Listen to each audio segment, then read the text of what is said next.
I might have had the lowest credit score you've ever heard. What? It was a 320. Yeah. That's definitely... How? What did you have? What was your debt? So it turns out that as early as, I believe, 2007, my mom had opened credit cards under my name and defaulted on them. And there was tens of thousands of dollars of debt under my name. Are they in collections right now? Nope. Good. Yeah. What happened? How'd you do that? A few things. First off, I reported the identity theft to identitytheft.gov, and that helped. And then I worked with a credit repair company that actually did their job. They went through and they disputed everything. And now there are only 2 things left on there that have already gone past the... Has it been 7 years? Yep. Oh, very nice. And so they have pretty much fallen off. They're still trying to collect and they keep calling me. And it's like, well, I'm not the person you're looking for. Yeah. But and it's probably too little money for it to be worth any kind of legal. Exactly. They actually tried Really? for like $1,000. They tried to take me to court for it, but the court said it's too late. It was past the statute of limitations. Yep. And so now my credit, a lot of hard work, a lot of missing out on fun stuff, but now my credit, I checked it the other day when I was sending everything to you. I have a 710. Wow. Okay. Yeah. So you sound like someone that almost like would have like come on the show before. Yeah. And then like went through the process and cleaned stuff up. We still have debt. Yeah. But you've come a long way. Yes. Very good. Thank you. Wow, good on her, man. Sucks that her mom did that to her, but you know, she did things the right way, got out of it the right way. She stuck it out, didn't go into more debt and take out more loans to pay things off, got her credit score up by a lot. 320 to 710 is amazing after hearing what she had to deal with, especially. Why do you have so much debt at 20, dude? Yeah. What have you done? 26,000 is on my car. The rest of it is all credit cards. The biggest chunk of it, it all really started whenever I was out of a job for about 2 months. I was putting all of the rent, all of the food, everything on just credit cards. I had a decent job. My roommate had a kind of shaky job, and then he didn't have a job. For the first few months, he was getting money from like his parents or family or whatever, trying to make his part, but that's not sustainable. So, you know, I had to start picking up his half. There was a 2-month period where neither of us had a job, so. And how was that conversation with the roommate when you were taking on all the bills? We had the same conversation of me just being like, you gotta figure out a way, and then there was no way being figured out. So Did you get fired? Yes. So I was trying to quit. I wanted to quit, but I didn't want to just like leave them because they were short staffed. We had stuff coming up. So I was like, okay, I'll quit in a month or 2 or something like that. But then like after a couple weeks, they said that my head wasn't in it anymore. So they just quit. What was the They just job? fired me. I was a QC at industrial piping type business. So I just like checked the orders and sent them out to the trucks and stuff. Damn, his life has barely started and he's already in that much debt? That blows, man. Again, car loans are a money hole and such a financial liability, so please don't just be getting into one willy-nilly. I really wonder how people this young are getting into so much debt though. Like, who is giving them this amount of credit? And honestly, if you're in a situation like this where you have a roommate who's not picking up their slack after quite a while, it's time to get a new roommate, man. It's not worth it, and people like that get complacent knowing that you'll cover for them time and time again every time they slack off. And then it's a never-ending cycle, really. My credit cards got the best of me. To paint the picture, I was a teacher that got my hands on $17K in credit card debt and I started balling out. These are 2 of 6 credit cards that I maxed out. But I was able to pay off all that debt in 1 year, and this is exactly how I did it. These are the 6 credit cards that I maxed out. I put them in order from largest balance to smallest balance. I started by putting as much money as possible at my smallest card, while simultaneously making minimum payments at the other 5. And because this balance was the smallest, I was able to pay this off really quick. This initial payoff allows you the satisfaction of a quick win, and that's really important. Then I took all that money that I was using to pay off that first one and started rolling that into Capital One. From there, I just kept going. And eventually, I was able to pay off this biggest one in no time. This method is known as the debt snowball, and it was popularized by Dave Ramsey. Now, I'm not a mega fan of Dave Ramsey, but he is really good for getting people out of debt. This is a really good way to go about it. Like he said, when you get that first small win, it will encourage you to keep striving to get it all paid off. This is a really good way to go about it. Like he said, when you get that first small win, it will encourage you to eventually want to keep striving and get it all paid off. Another good way to go about it is to target the one with the highest interest rates first, and then get that headache settled. I'll present to you now the easiest way to avoid this. Step 1, don't be spending money you don't have as much as you can. You know, I'm not talking about people who get into it because of crappy situations or emergencies. Lots of people get into debt due to wanting to buy things that they can't afford. Hi, my name is Maria. I'm 27 years old, and I don't know who needs to hear this, but today I just paid off my credit card debt. After 2.5 years, maybe a little bit more actually, I finally paid my credit card debt in full. After monthly just paying off interest and barely scraping by because it is a very deep hole that you can dig yourself into very fast and not be able to see the light at the end of the tunnel. And we don't normalize it enough, we don't talk about it enough, that yes, a lot of people have credit card debt, and it takes us a very long time to get ourselves out of that. And I can tell you that it is an immense weight taken off my shoulders, and I feel incredibly blessed. And it's been a lot of dark days, but I'm finally over that. God is so good, and if there's any word of encouragement that I can give you today, is that one day you will pay off your credit card debt. Good on her, man. I hope more and more people get to make videos like these and feel that sweet, sweet release of being debt-free. But one issue people don't realize is that once you're out of debt, it's very easy to fall back into it. You know, being out of debt doesn't mean it's over for the rest of your life and everything's gonna be a happy ending. People who don't fix these habits permanently and make those changes to not get back into it might easily just fall back into the habits that led them to that debt in the first place. You know, it can be a vicious cycle, so keep in mind, please, that getting out of debt does not mean you can start slacking on these things. I have a question. How much credit card debt are you in? Because for context, I'm 26, I've been working since 17, paying for my own shit, moved out at 18, have been independent ever since. And I have $10,000 worth of credit card debt. And I will be the first to admit that I'm not perfect. I've definitely paid off medical bills and like emergency vet visits and things on my credit card, but I've also bought a lot of dumb shit. But it's like people my age have $55,000 worth of credit card debt. Do you see how my eye's twitching? That shit stresses me out. Like $55,000 is my take-home salary from my last job. Like I think I'm just morbidly curious on like what gets you to the point of $55,000 worth of credit card debt. Also, who gave you $55,000 worth of credit in general? Like not to mention, my credit usage, way high, like 90-something%. So my interest rates, 30%.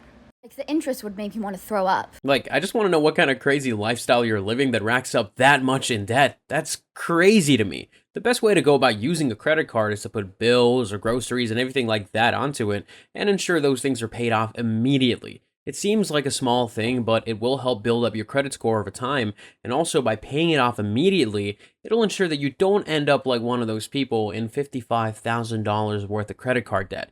You try to avoid using your credit card for recreational things and use it for necessities and then instantly pay it off. This is mainly for people who struggle to keep track of all these things, so if you're on your finances, then it's fine. You spent $16,024 on going out to eat. I normally just go to Nobu in Vegas. It's 4% of your spending. But even so, you bring in $2 million a month, so do you cook food? Like I'll cook my dog's food, but for my food, it's easier just to DoorDash because going to the store and then cooking it will actually lose me money and time. Yes, at your level, absolutely. I was hoping you would just start the video off by just being like, DoorDash, DoorDash, DoorDash, DoorDash. It's okay. Why? In your percentages. I want people to know that. I mean, the show's real. It's not fake. Yeah, a lot of people don't think I make as much money as I do, but then like Forbes, who they require your tax forms and your statements to verify and fact check, like New York Times article, they require that too, so it's definitely there. General advice would be to not spend as much on takeout or DoorDash or Uber Eats and whatnot, and to just cook at home. For the general populace, don't use this video as an excuse to buy takeout and delivery. This still applies to most people. Cooking at home will always be the more financially sound option. That being said, for someone raking in that much money, like $2 million a month, like a streamer for example, it makes more sense to DoorDash, as that time spent going out, buying groceries, and then cooking and then eating could be time spent earning money from streaming. So it really is like a niche thing that shouldn't apply to the general populace. Someone who recently paid off $20,000 of credit card debt. Yes, you heard me correctly, $20,000 of credit card debt. And I recently paid off my car, so here are all of the lifestyle changes that I've done and all the things that I've stopped spending money on to help me achieve that goal. Just a little backstory and a little context, because you're probably wondering, how does someone even acquire that much credit card debt? It's actually very easy to do if you're not responsible. I had just gone through a very nasty breakup. I had to find an apartment very quickly to live in.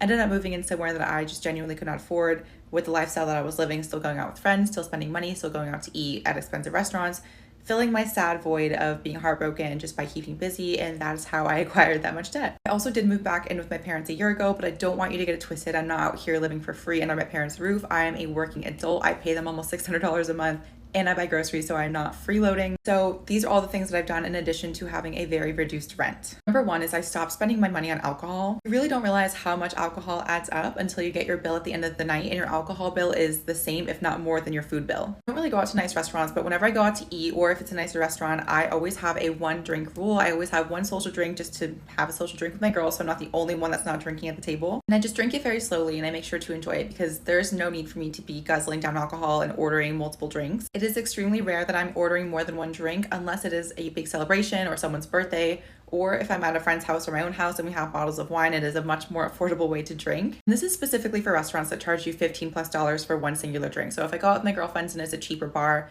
and it's like less than $10 for a drink, I'll definitely order like 2 or 3. But at restaurants, it is the biggest waste of money. For all you sober folks, you're probably saving loads of money compared to alcoholics. Alcohol is just so dang expensive, especially at restaurants or bars where just a simple cocktail can run you upwards of $30 per. I just don't believe in them. Like one time I did DoorDash and it was $35 for a Chipotle bowl, and I don't know, it just really rubbed me the wrong way that the delivery fee was more than my actual bowl itself. And I truly believe that if I want to eat out that badly or get fast food that badly, I can get myself in my car, go drive it, and pick it up myself. And that's not to say that I don't eat fast food ever, because I get Chipotle all the time. It's my favorite, but I just feel that if I want it that bad, I need to stop being so lazy, get my ass in my car, and go drive to get it myself. Same goes with Starbucks, but I rarely ever get coffee out. I am a Latin woman. As white as I look, I am a Latin woman, and I need to have a very strong coffee in the morning. I don't drink anything other than like a cafe con leche or any kind of like Cuban coffee. So Starbucks, Dunkin', it just doesn't do it for me. One thing that really changed the coffee game for me was buying an Espresso Vertuo Next machine. It makes the best Italian coffee. It's very strong, it's very flavorful, very rich. Definitely worth it. Number 3 on the list is that I stopped buying new technology, especially for things that I already have. Like I already have the original AirPods. I don't need any new ones. When I got my first big girl corporate job out of college, I signed up for the iPhone upgrade program, and now looking back, it is the biggest waste of money. So essentially you would get a new iPhone every year, but you were just leasing the phone. So in addition to your phone plan bill, like you would be paying for the phone, but it would never fully be paid off because you would just pay monthly, send it back the next year when the contract was up, and then you get the newer iPhone and then you keep on paying for that. Last November, I got that phone stolen in downtown Orlando and I was still leasing it out. So I ended up having to buy out the phone and then purchase a brand new phone in addition to that. Bought myself the iPhone 14, and that is going to be my phone until the day it crashes. I promise you, your phone is just fine. Your gadgets are just fine. There's nothing extremely revolutionary about the next new gadget that you don't already have. Yeah, man, food delivery services are starting to get real scammy. All these hidden charges that make no sense whatsoever. You know, if you want the McDonald's or the Chipotle, get off your butt and walk or drive there, like she does. It's not gonna kill you. And yeah, for sure, you don't need to be going to Starbucks every day for coffee when you can make arguably better coffee at home for a fraction of the price.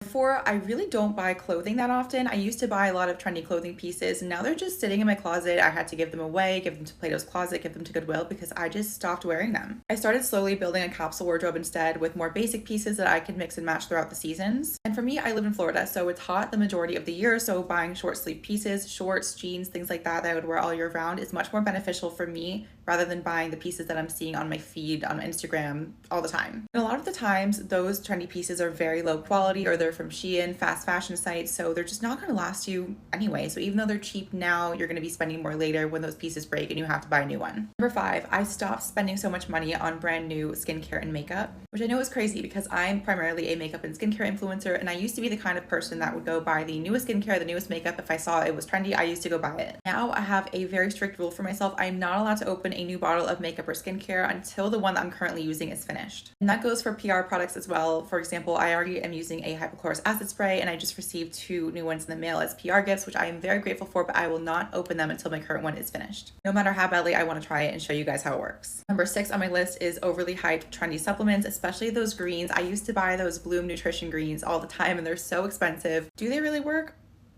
Questionable. Literally just eat your vegetables, get a generic magnesium supplement, get your generic multivitamin. That is all you need. You don't need these trendy influencer sponsored greens. I don't know. I feel like any kind of supplement or any kind of health product that's overly done, overly sponsored by influencers is not that great. You really have to stop and think to yourself, am I buying this because I need it, or am I buying it because everyone else has it? All in all, most trendy things are a money hole that you really don't need to be getting yourself into. You know, next year there'll be a new thing that's revolutionary that you're gonna want to buy as well. It's an endless cycle of chasing the high of getting that new thing.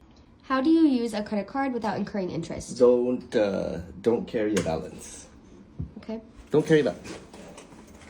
How do you do that?